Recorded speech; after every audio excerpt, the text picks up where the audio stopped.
Ini barangkali satu pandangan yang belum semuanya terutarakan. Demikian husnudzan kita memaknainya.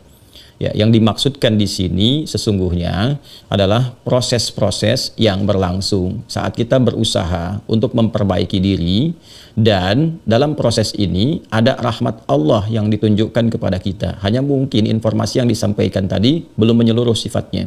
Baik, sekarang kita akan coba detilkan. Seorang hamba yang melakukan kesalahan, berbuat keliru, menempatkan satu kegiatan tidak pada tempatnya. Allah larang dia kerjakan, Allah perintahkan, dia malah tinggalkan, gitu kan? Yang seharusnya setiap perintah dikerjakan, salat diperintahkan, dikerjakan, kan? Berdusta itu dilarang, harusnya ditinggalkan. Nah, ini tertukar. Bertukarnya tempat dengan mengerjakan sesuatu bukan pada tempatnya, itu perilakunya disebut zulmun.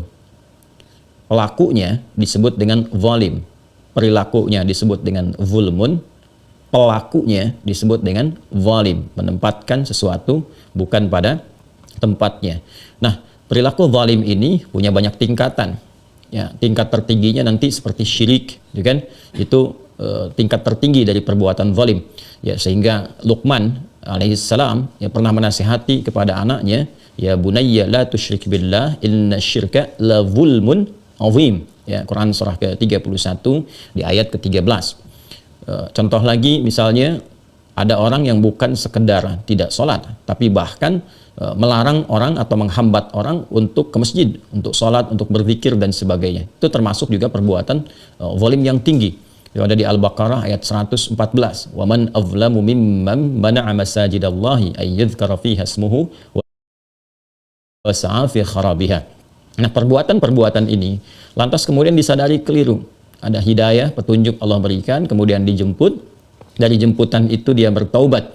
Nah, taubat itu adalah nilai kasih yang Allah sampaikan dengan sifat rahmannya di dunia, kan? Dan rahimnya kepada orang-orang yang mau kembali untuk memperbaiki hamba itu sehingga berjalan pada kemuliaan, yang dengan itu semua bisa berpotensi mendapatkan ridha Allah Subhanahu wa taala. Allah berfirman, "Innamat taubatu 'alallahi lilladzina ya'maluna as-su'a bijahalatin tsumma yatubuna min qarib."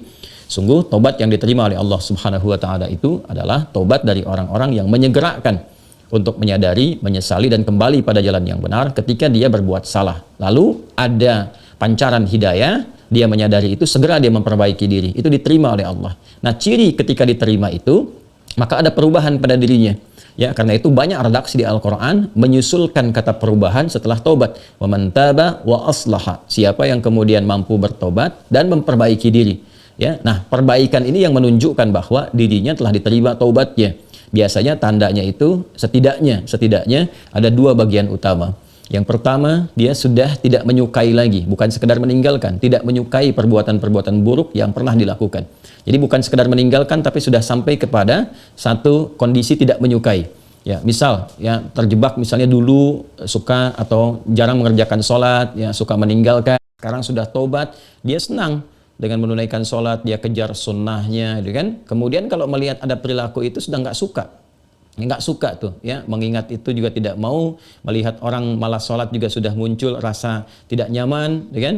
Nah, yang kedua cirinya adalah sudah mulai banyak berbuat kebaikan, banyak berbuat baik. Jadi diganti itu kalau di bahasa Quran surah ke-11 Hud ayat ke-114, kan? Innal hasanati yudhibnas sayyi'at aqimis salata tarafain nahar wa zulafan minal lail innal hasanati yudhibnas sayyi'at.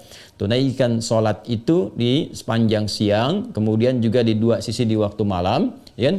Kemudian yang paling menarik apa? Innal hasanati yudhibnas sayyi'at. Sungguh kebaikan-kebaikan itu akan menutup yang jelek-jeleknya. Jadi kalau kan dengan salat itu menggugurkan dosa-dosa kecil secara otomatis, ya. Jadi kata Nabi sallallahu alaihi wasallam menyampaikan kafaratun lima bainahunna. Kan as-salawatu ila salawat, salat satu ke salat yang lainnya, al-jumu'atu ila al-jumu'ah, Jumat ke Jumat, wa Ramadan ila Ramadan, kafaratun lima bainahunna. Salat satu ke salat yang lainnya, Jumat satu ke Jumat yang lainnya, Ramadan ke Ramadan. Jika kita mengerjakannya, ikut Jumatan, ikut Ramadan, ya kan? Kemudian juga salat kita tunaikan, itu otomatis menggugurkan dosa-dosa kecil yang terjadi di antaranya. Dosa-dosa besarnya dengan taubat. Nah, berhasilnya taubat atau gugurnya dosa kecil dan besar tadi ketika muncul hasanat, kata Al-Quran. Kebaikan-kebaikan mulai muncul, yang jeleknya mulai tenggelam, mulai hilang. Ini tanda Allah mengampuni dosanya. Nah, ketika dosa itu diampuni, selesai semua. Ya, tuntas. Yang itu gugur yang jelek-jeleknya, yang semuanya hilang dengan rahmat Allah Subhanahu wa taala. Nah, gugurnya ini kalau sudah selesai, sudah ya nggak terbawa-bawa lagi. Mau ke usia 40 tahun, 50 tahun, 60 tahun, sudah nggak ada yang dibawa dari dosa itu, digugurkan. Nah, cuma mungkin yang dimaksudkan itu di kitabnya. Di kitab itu kan ada yang dituliskan tuh, setiap kegiatan kita, ya kan? Aktivitas kita itu kan tercatat, ada malaikat yang Allah tugaskan untuk mencatat. Kita di simpul kedua di bab akidah itu belajar tentang malaikat. Ya, ada malaikat raqib dan atid, hafidhin, katibin. Semua aktivitas kegiatan kita itu tertuliskan di kitab. Yang baik dituliskan, yang jelek pun dituliskan. Jadi ketika berbuat dosa itu ditulis, karena malaikat kan nggak boleh bermaksiat, semua dikerjakan. Ya, malaikat nggak punya tip X, dia kan nggak bisa menghapus itu malaikat, tulis saja dituliskan.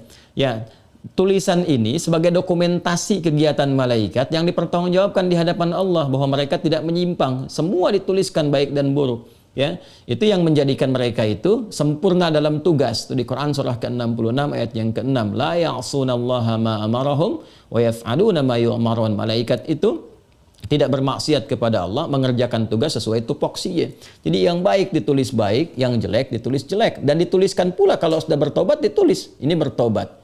Nah, ini mungkin yang dimaksudkan ya, yang menyampaikan tadi atau dari kalangan ustadz dan yang lainnya itu terbawa. Yang terbawa itu bukan suasana dosanya. Dosanya sudah gugur dengan izin Allah ketika bertobat dengan tanda-tanda tadi.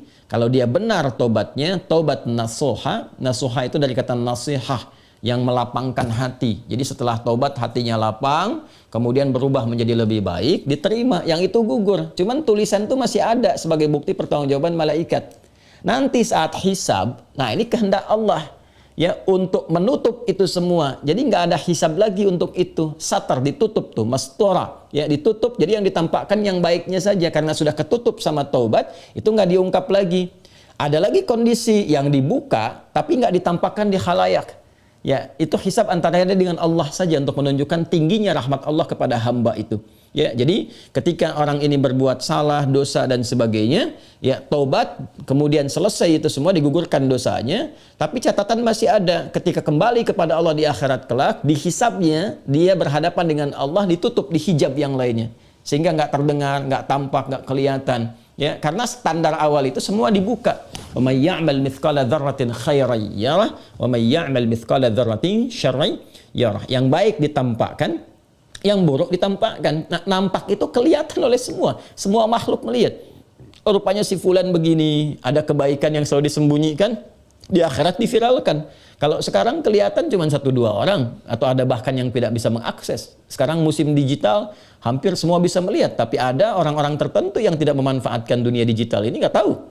Tapi di akhirat semua makhluk melihat, mengetahui kalau baik, oh ternyata si fulan itu hatinya bersih, baik, ya kelihatannya seperti orang biasa, tapi dia bersedekah sembunyi-sembunyi dan sebagainya. Sisi lain, ada orang yang kelihatannya baik ya, nampaknya bagus, tapi ternyata dia punya perilaku buruk dan sebagainya. Itu ya'mal mithqala dzarratin syarran yarah itu. Nah, ada hamba-hamba yang dilindungi oleh Allah, ya ditutup saat hisab. Jadi antara dia dengan Allah saja. Nah, ditunjukkan oleh Allah. Nah, kamu ini berbuat begini dulu nih, ya kan? Nah, dengan rahmatku itu sudah diampuni, sudah selesai, sudah ditutup semuanya. Jadi yang diungkap cuma yang baiknya saja. Nah, inilah diantara syafaat yang langsung Allah berikan kepada hamba itu, ya menutup semua kisah-kisah buruknya dan menunjukkan rahmat Allah untuk mengampuninya. Sehingga terasa kita secara personal. Ya, logika atau satu gambarannya kurang lebih seperti ini. Laisa kamitslihi syai'. Ya, kalau kita ingin mengambil analoginya, ada misalnya di perusahaan ya 100 orang karyawannya, pimpinan melihat di CCTV ada 1 orang keliru ya, mengambil yang bukan hak ya misalnya kan, nah, dibiarkan dulu tuh, lalu besoknya ternyata dia mengembalikan lagi karena ada kebutuhan tertentu, kan? Misal kelihatan lalu dipanggil, tidak disebarkan, diinfokan, diumumkan di karyawan lainnya, hanya secara personal disampaikan, kamu ini berbuat seperti ini, tapi saya tahu nih ya, kamu tutupin lagi begini, dibalikin lagi besoknya. Yang ditanya kenapa begini ya, sudah perbaiki kinerjamu ya. Sekarang kamu jangan berbuat begitu lagi. Kemudian dikembalikan ke tempat lagi dia bekerja, menyatu lagi dengan yang lainnya. Bukankah itu lebih indah? Dan setelah itu kita merasakan respect pada pimpinan kita kan, karena menutup kesalahan, menutup begini hanya antara personal saja. Nah, betapa indahnya ketika kesalahan yang diperbuat oleh hamba saat di dunia itu, dia bertobat, digugurkan oleh Allah, tandanya menjadi baik. Tapi tulisannya ada, malaikat menyetorkan kan, menyampaikan, dan ditutup oleh Allah Subhanahu wa taala. Semua yang jelek-jelek tadi sudah antara dia dengan Allah, diberikan rahmat Allah, yang terbuka hanya yang baik yang saja disebar. Yang salahnya sudah ditutup, diampuni, selesai, dan dia menerima kitab di tangan kanannya, biyamini, ya, dan bahagia kembali kepada keluarganya orang-orang beriman, di kalangan orang beriman, dan mendapatkan rahmat Allah Subhanahu wa taala. Mungkin husnudzan saya itu yang dimaksudkan, hanya cara mengungkapkannya mungkin belum sempurna, sehingga seakan-akan kesan yang dibangun setelah taubat pun masih dosa juga terbawa, ya, sehingga ada kesan loh, terus taubat saya diterima apa enggak? Apa faedahnya taubat, ya? Nah, jadi yang dimaksudkan seperti tadi, taubat itu sangat bermanfaat. Ketika taubat, dosa digugurkan, semua selesai. Hanya dokumentasi, tulisan-tulisan, catatan-catatan, ya, amal kita yang dicatat malaikat itu yang tetap terbawa. Nanti hikmah Allah menjadikan bahkan hisab bagi dia dipermudah, sudah langsung aja ke surga. Ada yang demikian, gitu kan? Ada yang kemudian dibuka keseluruhannya, ya, baik dengan buruknya bagi yang tidak benar taubatnya, ya, ada yang ternyata taubatnya manipulatif juga atau naik turun dan sebagainya, tetap dibuka. Ada yang taubat yang benar, sudah Allah nggak akan buka lagi, ya, lalu dihisab dia secara pribadi, kemudian ditampakkan nih catatan malaikat begini, cuman karena kamu pernah taubat ini sudah nggak berlaku, ya, dari sejak kamu taubat ini sudah hilang semuanya, ya, lalu rahmat Allah diberikan dan dia mendapatkan kemuliaan. Itu yang dimaksudkan. Ya, jadi jangan salah kita menangkap bahwa pernyataan ini menggugurkan taubat yang telah dilakukan. Bukan, ya. Taubatnya Allah terima jika menghasilkan tanda-tanda tadi dan sekaligus gugur dosa-dosa dia. Jadi begitu yang baik-baik itu muncul, yang jelek ini gugur, hilang. Ya, dan saat hisab itu terjadi penguatan akan gugurnya dosa-dosa yang dimaksudkan. Itu barangkali maksud yang diutarakan tadi, dan mudah-mudahan dengan itu kita mendapatkan rahmat Allah Subhanahu wa taala. Demikian, ya. Saya kira bisa diterima dan ditangkap dengan baik. Ya. Allahu taala a'lam bis-shawab.